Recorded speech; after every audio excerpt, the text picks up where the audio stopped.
Hi students, welcome back to our chemistry class. I hope all have studied the previous portion. Today we are starting the third section of the chapter, that is solution. When you hear the word solution, you may think different varieties of examples coming under solution, like various types of drinks, juices, etc. Besides that, we are going to study what are the important points coming under solution and what are the parts of a solution. So first we can discuss what is a solution. A solution is a homogeneous mixture of two or more substances. That is, in a solution, the particles are uniformly distributed so that there is homogeneity at the particle level. For example, lemonade tastes the same throughout. That is, the particles like sugar or salt are evenly distributed in the solution.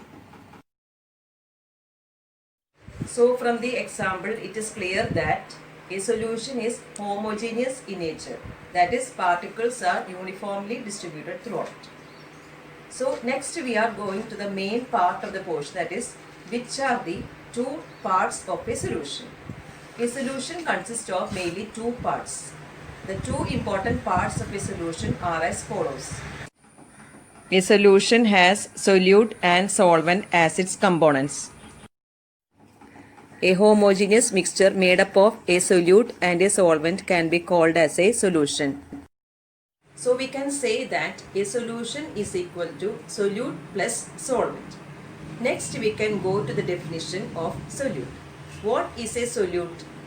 The component that is dissolved in a given solution is called solute. A solute is usually present in lesser quantity. It is uniformly spread throughout the solvent. The second component seen in a solution is solvent. Students, you have heard water is a universal solvent. What do you mean by universal solvent and why water is called a universal solvent? Water is called a universal solvent because it has the capacity to dissolve almost all substances in it. That is, substances that are soluble in water dissolves in it very fast. That is why water is called a universal solvent. Students, can you guess what is the definition of a solvent? The component of a solution that dissolves a given solute is called a solvent. Solvent is usually present in larger amount. We can discuss this with the help of an example. Consider the example of salt water solution. In this solution, salt is a solute and the liquid in which the solute is dissolved is called the solvent. So we can conclude that a solution is a homogeneous mixture made up of a solute and a solvent. So all of you understood that a solute is the substance that we add to a solvent and form a solution. Solute will be in less amount and the solvent will be in more amount. These two factors constitute together a solution. Next, we are going to study the different types of solution. Solutions are of different types. They are solid in liquid, liquid in liquid, and air in liquid. We can have this discussion with the help of some examples. Depending on the solute dissolved in a solvent, solutions are of four types. The first one is solid in liquid, second type is liquid in liquid, third type is liquid in gas, and fourth type is solid in solid.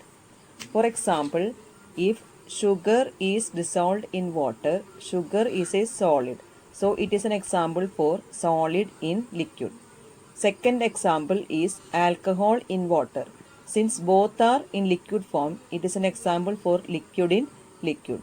Third type is gas in liquid. One example is soda water, that is carbon dioxide is the air we are mixing in water, and it is an example for gas in liquid solution. The fourth type is solid in solid. A best example for it is alloys. Alloy is a combination of different metals. These are the four important types of solution. In your textbook, two new words are given under the examples of solution. The first one is tincture of iodine and the second one is alloys. These two factors are coming under the examples of types of solution. We can have a discussion on the first one, what is tincture of iodine. Tincture of iodine is an antiseptic which is used for cleaning the cuts. It is also known as iodine tincture or weak iodine solution. Tincture of iodine is having a composition of 2 to 7% of elemental iodine and rest with either potassium iodide or sodium iodide. Here, the solvent is alcohol and water while the solute is iodine. Tincture of iodine is an example of solid in liquid solution. Next, we can discuss what is an alloy. Alloys are the combination of two or more metals or a metal and a non-metal. It cannot be separated into their components by physical methods. For example, steel is a combination of iron and carbon. Stainless steel is a combination of nickel, iron, chromium and carbon. Brass is a combination of copper and zinc. Alloy metals are generally stronger and better in their physical properties. The first important property of a solution is that they are homogeneous in nature. You know what is the meaning of the word homogeneous, that is particles are uniformly distributed in a solution.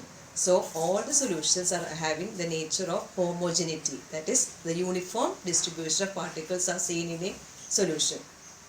The second property is related to the size of the particle present in a given solution. The size of a particle in a given solution will be very small, that is, it is not possible to see with our naked eyes. That is, it is very minute in nature. The third property is related to the scattering of light through solution. So, in the above property, you studied that the particles of a solution are very small in size. It is said that they are having a size of 1 nanometer, that is 10 raised to minus 9 meter in diameter. That is, they are very small in size. Due to the small size of these particles, it is not able to scatter the light through it. That is, there is no medium for scattering. That is why solutions are not able to scatter any light through it. So it is not possible for us to see the path of light through a solution. The fourth property is solution is said to be stable. So we have already studied that particles of a solution are uniformly distributed in it, so that it is not possible to see with our naked eyes. So it is said that we cannot separate the particles of a solution with the process of filtration. We have studied what is a filtration. The reason is that particles are uniformly distributed in it.